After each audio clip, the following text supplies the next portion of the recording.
Assalamualaikum warahmatullahi wabarakatuh. Kita sampai pada tajuk 6.4. Kalau sempat pada hari ini, saya akan terangkan tentang new format SPM. New format ni kalau kita tengok di sinilah. Kita ada dua bentuk soalan. Yang ini kita panggil pelajar. Ini ialah respon terhad. Tak payah buat apa. Modul ni saya dah bagi soft copy, cuma komen je tak nak print. Dah print. Yang print sama. Okey. Sebab soalan periksa saya hanya ambil pada modul yang dah ada. Saya takkan buat, tak ada ubah. Berdoalah muka surat berapa. Baik. Respon terhad biasanya kita bagi kepada soalan struktur. Saya terangkan ini dulu. Ini kita panggil sebagai respon terhad. Ada dua bentuk respon terhad di situ. Kalau kita tengok respon terhad kita, kalau pelajar boleh tengoklah. Ini adalah bentuk yang pertama. Dan ini adalah bentuk yang kedua. Apa beza dia? Apa beza dia? Kalau kita tengok bezanya di sini ialah, yang ini dia ada apa? Ada huruf Roman. Yang atas tak ada huruf Roman. Sudah tentu jawapan dia beza. Yang huruf Roman jawapan dia pendek, yang tak ada huruf Roman ni jawapan dia panjang. Ini respon terhad. Pelajar kena pilih 4 soalan daripada 10 bab. Tingkatan 4 kita ada 10 bab. Tingkatan 5 ada 11 bab. Itu 10 ke 11. Lebih kurang tu lah. Banyak. Bab-bab banyak. Baik. Satu lagi respon. Kita panggil dalam SPM kita, iaitu soalan esei. Ini kita panggil respon terbuka. Ini jawapan. Jangan tengok. Kita ada respon terbuka. Kita tengok soalan esei. Ada lari sikit Okey, macam mana kita kata respon terbuka? Saya nak tunjuk pada pelajar sekejap. Ini respon terbuka. Bila sebuah respon terbuka, dia lebih panjang jawapannya dalam bentuk esei. Dah tentu jawapan kita bezalah dengan tingkatan 3. Sebab soalan ni dia ada kata kunci, nampak? Uraikan. Dia ada kata kunci apa? Bincangkan. Dia beza Dan bila kita tengok perkataan bawah, berikan ulasan anda. Sudah tentu beri ulasan anda ni jawapannya kebat. Fakta, huraian, contoh, inferen. Tingkatan 3 tak ada inferen. Tingkatan 4 ada inferen. Sebab markah kita pun tinggi. 8. Kalau tak ada inferen, mungkin awak markah paling tinggi 6. Paling tinggi 6. Kalau fakta, huraian, contoh betul. Kalau tak betul fakta, huraian, contoh, mungkin 4 saja. Walaupun awak buat banyak. Awak buat fakta, huraian saja. 10 awak buat. Mungkin dapat 4 saja. Awak buat fakta saja. 10 fakta awak bagi. Awak ingat dapat 8. Dapat 1 atau 2 je. Itu bezanya kita. Nanti kita akan sentuh pelan-pelan. Sebab pada hari ini kita nak pergi kepada aspek yang pertama ni. Okey, tengok. Yang pertama tu ialah politik. Okey. Cuba tengok dari segi politik tu. Kita nak sentuh ialah kesan zaman darurat. Darurat. Pelajar pun faham macam PKPD lah, darurat ni macam mana. Bila sebut darurat, kita akan bincang 2 je untuk tingkatan 4. Satu politik, kalau pelajar tengok.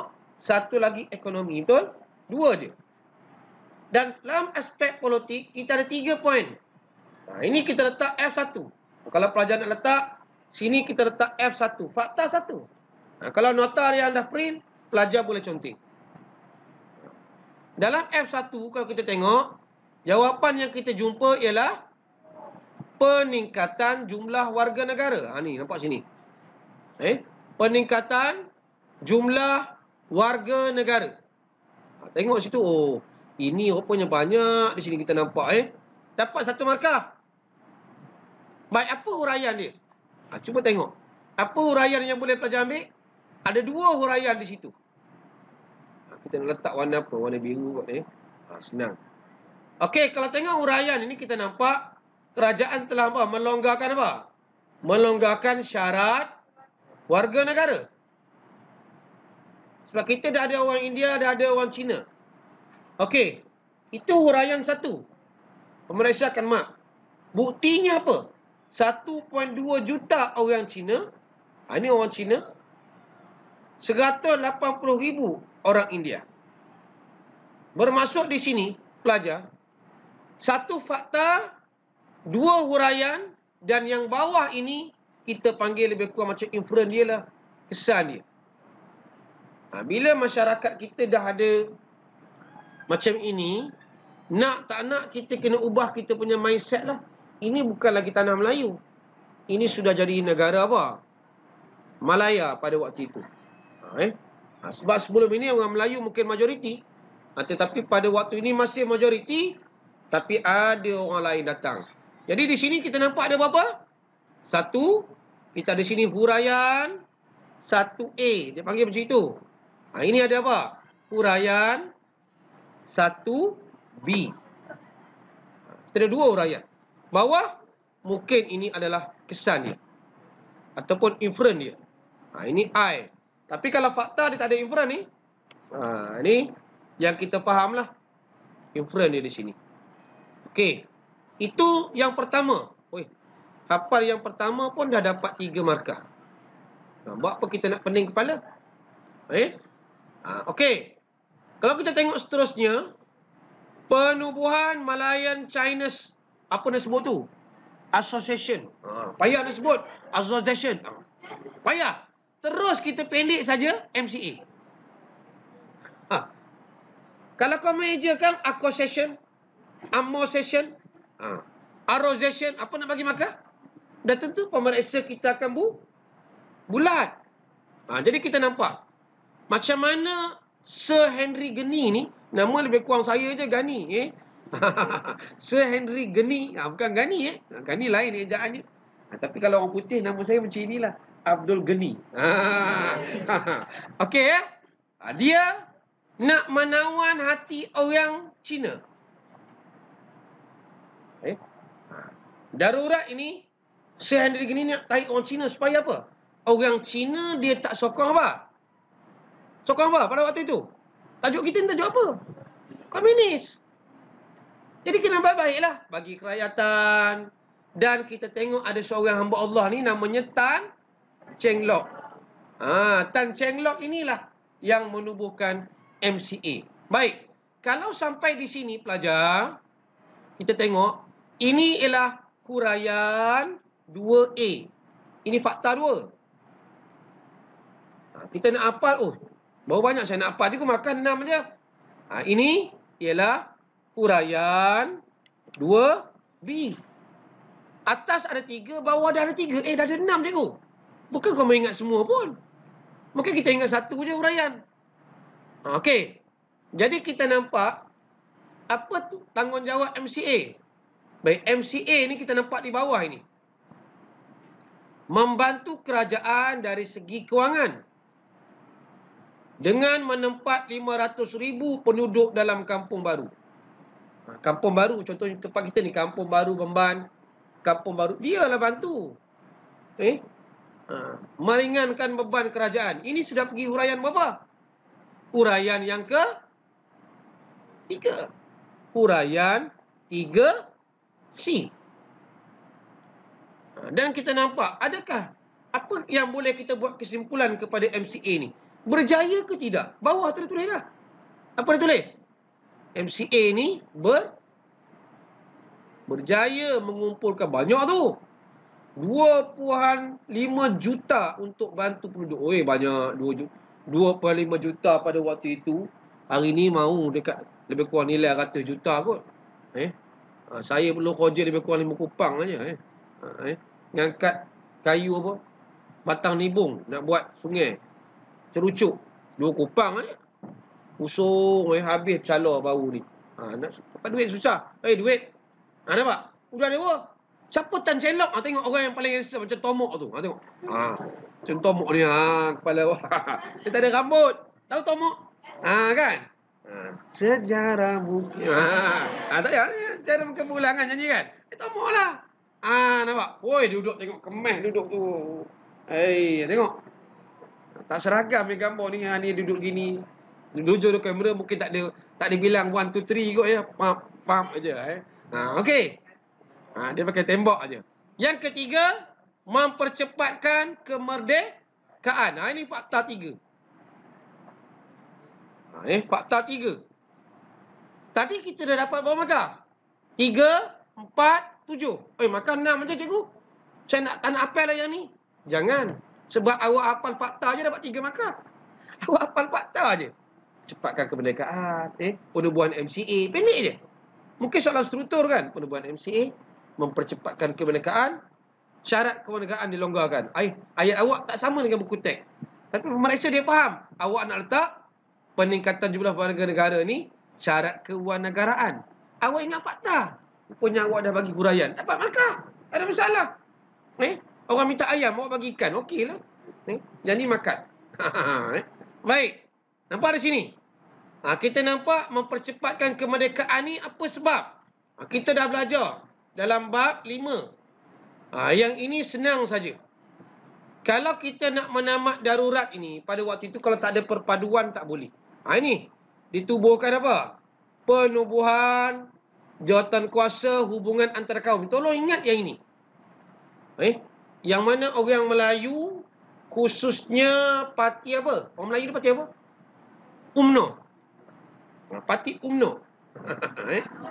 UMNO tak apa, saya baku, bahasa baku. UMNO dan 3 parti ini mereka telah menubuhkan parti perikatan. Duduk mula-mula 2 parti je. UMNO, MCA. Lepas itu MIC. Macam mana nak ingat? Saya dah kata dah. C China, I India. Bila ketiga-tiga kaum utama ni duduk, bincang, rapat hubungan, secara tak langsung wujud nilai apa? Ini nilai kita ni. Adanya perpaduan kaum. Bila masyarakat dah bersatu padu, dah ada perpaduan, agak-agak komunis senang ke nak serang kita? Tak boleh lah. Komunis datang je kita hello. Tak ada hello, tak ada handphone, tak ada macam tu. Kita mungkin kita laung, oi komunis, lari. Minggu lepas kita tunjuk kan. Itu kita nampak. Jadi dengan ini, PKM tak ada alasan untuk meneruskan perjuangan. Itu sebab dekat nota awak kena garis. Kalau soalan tanya, kenapa PKM menghentikan usaha perjuangan mereka? Sebab masyarakat di tanah Melayu sudah bersatu padu. Buktinya apa? Buktinya ialah wujudnya parti perikatan. Contohnya melibatkan UMNO, MCA, MIC. Okey. Kita nampak di situ. Udah dapat. Ini saya tak payah tulis huraian pun. Awak nampak di sini ada 3 huraian. 7 tambah 3, 10. Itu sebab kalau soalan kita nak bagi, cuba pelajar tengok, kita tak boleh bagi banyak. Kita nak bagi soalan, kita kena tengok di sini apa. Nampak? Ini kita nak pergi rundingan baling kan. Ini sudah pergi kepada syarat-syarat ni. Untuk mementeras ancaman komunis. Ini mungkin 6.3. Tengok. Ini sudah pergi 6.3. Kita belajar rundingan baling kan. Pendek je. Siapa wakil? Takkan tak dapat jawab. Pendek je kita bagi. Huruf Roman. Bila ada huruf Roman je, pendek terus. Cuma kita mungkin lupa nama. Siapa nama tu? Najib Terazak kot. Tulis Najib. Bagaimana? Tunku Abdul Rahman. Boleh ke kalau kita tulis Abdul tu ABD je? Pemeriksa faham lah kot kalau kita tulis ABD tu tapi jangan kurang ajar sangat. Tulislah Abdul. Tunku. Bawah siapa wakil komunis? Auda. Mungkin kita kata Chen. Apa? Chen Peng lagi. Chen Tian. Senang cerita Melayu lah. Kita ambil rakyat Melayu. Rashid Maidin. Macam mana nak je Maidin? Jangan ikut Maidin shopping center tu. Nama Maidin macam ini rasanya. Macam mana je Maidin? Udah. M-A-I-D-I-N. Okay, Maidin satu. Atau, kita tengok. M-Y-D-E-N. Atau, awak buat atau dah awak buat. Awak takut salah. Maidin kot. Okey, kita anggap jawab inilah jawapan kita. Kita risau. Tapi kita nak jawapan ni. Rugi benar salah. Satu makan. Dah copot-copot nak betul ni. Pemeriksa pun Bagilah markah. Sebab dia anggap pelajar ni tahu jangan awak buat macam ini My day. Sudah tentu kita tak bagi markah kan. Nak bagi markah macam mana? Nampak sangat kebodohan terlampau kan? Nampak? Itu senang je, itu beza respon terhad. Baik. Okey, itu aspek pertama. Aspek kedua tengok ekonomi. Yang ekonomi ni senang sangatlah. Pelajar bila sebut ekonomi, yang ini soalan kebat. Kita boleh jawab. Bila kita perang, ini jawapan kita ni. Dari segi harta benda, penderitaan rakyat, hubungan kaum, kematian. Awak tulis macam ini, poin pun dah dapat 4 markah. Kos kita tinggi. Meningkatkan kos. Kita nak baiki balik bangunan dan sebagainya bukan senang. Cuba tengok gambar ni berapa. Kerajaan terpaksa membelanjakan 10 juta sebulan untuk memanteras ancaman komunis. Bagi bukti. Buktinya 120 juta setahun untuk memanteras ancaman komunis. Itu belum buat kampung baru. Ni. Penempatan semula orang Cina tepi hutan ni. Kaum-kaum Cina tepi hutan, cuba tengok sini belanjanya apa? 7 juta dalam kampung baru. Itu kampung baru kita lah. Kampung baru Bemban, Cenderung. Kalau kita tengok ini tengok. Ini kawalan waktu dulu sekarang tak ada lah macam ni dekat-dekat highway takkan buat macam ni kan. Rakyat pula tengok menderita. Penderitaan rakyat ni awak boleh bagi. Terus awak nampak kalau soalan ni keluar, awak bayangkan Lombong. Nampak? Lombong dan ladang menjadi sasaran komunis. Cukup lah. Dapatlah markah. Jadi kita nampak apa sasaran? Mereka ini menjadi sasaran untuk peras ugut bagi mendapat wang dan makanan-makanan. Tak berani keluar lah. Duduk rumah aja macam darurat. Duduk rumah aja. Apa nak buat? Kalau perempuan boleh cari kutu kat tangga. Lelaki nak buat. Cari kutu kat tangga duduk. Meletup dah. Meletup ada banyak makan darah ni. Lelaki. Nak cari ikan tak boleh. Kau boleh tangkap. Duduk rumah. TV tak ada. Nak dengar radio. Nak main PUBG. Apa PUBG? Dia pun tak tahu PUBG apa. Nampak? Okey. Jadi seterusnya kita nampak.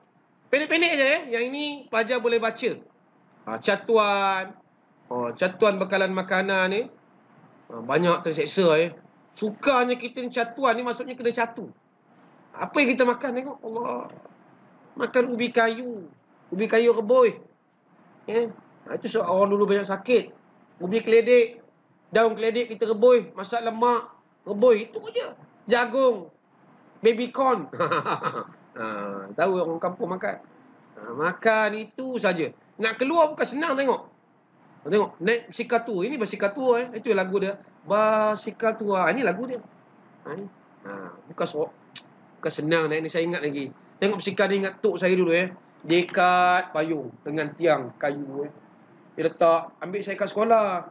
Tak ada panas. Orang duduk seronok tu. Kaki takut masuk dalam tayar. Ikat kaki. Macam satu. Ikat kaki macam baru sunat pula. Macam itu. Seronok betul naik basikal. Pernah sekali tu jatuh. Jatuh masuk habis kena semalu habis ni. Tapi tak apa seronok. Pengalaman kita Sekarang dah tak ada dah. Mana pernah orang naik basikal tu ke sekolah. Tahun lepas ada kita ada bergambar dengan basikal. Baik. Hubungan kaum juga renggang nampak ni. Kaum renggang lah kita nampak di sini. Sebab kaum Melayu ini, kaum Cina, nampak ni. Kaum Cina dikumpulkan dalam penempatan yang sama. Kaum lain di tempat lain. Tak boleh campur. Jadi macam mana kita nak rapat hubungan? Kaum Cina dapat rumah. Kita dalam keadaan serba kekurangan. Mereka diberi rumah. Rumah pun taklah special sangat. Atap je ada gambar tu kan. Jadi macam mana kita nak bersosial dengan kaum lain? Nak sembang-sembang, membawang, tak ada lah pada waktu itu. Dan kita nampak. Akhirnya. Kena ingat ni. Kita ni merdeka dalam darurat. Sebab tarikh ni tolong ingat. Kalau tengok kertas satu ada. Tarikh kita tamat darurat ni. Ialah 31 Julai 1960. Kita merdeka 57. Maksudnya 3 tahun selepas merdeka barulah komunis kurang, slow lah sikit. Belum habis, slow. Dan tempoh masa dia 12 tahun negara kita. 48 sampai 60. Banyaklah dalam 12 tahun ni. Kalau kita tengok gambar-gambar, ada tak gambar rumah kampung baru? Ada tak saya? Mana gambar kampung baru saya punya gambar? Kita tengok balik. Ada kan? Buku surat mana entah ada, saya tengok ada gambar. Ni belakang. Kalau boleh tengok dekat belakang, dekat soalan ada gambar rumah kampung baru kan. Bukanlah special sangat pun nampak? Ini tengok. Inilah rumah. Tanah depan sekangkang kera tu untuk cucuk tanam. Dia bawa dipindahkan macam ini. Ini dipindahkan ni. Ini rumah ni mah. Ini nak lalu ada traffic light. Dekat tengah-tengah jalan dulu, ingat Teluk Intan dulu. Kereta api lalu atas jalan je, atas jalan macam ni. Bila kereta api lalu stop macam cerita-cerita Tamil kan, stop, sonok kita baris panjang. Tu buka balik ini catuan makanan. Dia masak catu. Kalau ramai keluarga, berapa orang kamu? 5. Dia ada kad dia, kad catuan. Dia bagi lebih sikit. Walaupun kita seorang jadi makan banyak, tak boleh lah. Nak makan banyak tak dapat. Itu kita kekurangan pada waktu itu ni kita nampak. Okey. Dan ada soalan di sini. Ini kita nampak, ini siapa? Ini tim apa ni? Ini tim Chimping and the Gang. Ini tim Tunku Abdul Rahman and the Gang. Ini rundingan baling. Tolong tengok. Sebab ada dalam soalan esei. Latihan kita akan buat minggu depan. Ini geng komunis ni. Nampak? Ini Rashid Maidin, Cintian dan Chimping. Ini Rashid Maidin. Ini Chimping, Cintian. Tunku Abdul Rahman. Ada Widi Sambadan. Ada Tun Tan Cheng Lock. Kita nampak situ ini. Tengok gambar je kita boleh buat soalan dah. Ini gambar. Ini nampak. Garam benar ni. Sir Garrett Templar ni. Dia pergi survey tengok penduduk melancarkan perang saraf. Apa dia buat? Itu soalan objektif. Ini kita tengoklah kemudian baik. Saya rasa cukup setakat itu untuk hari ini. Pelajar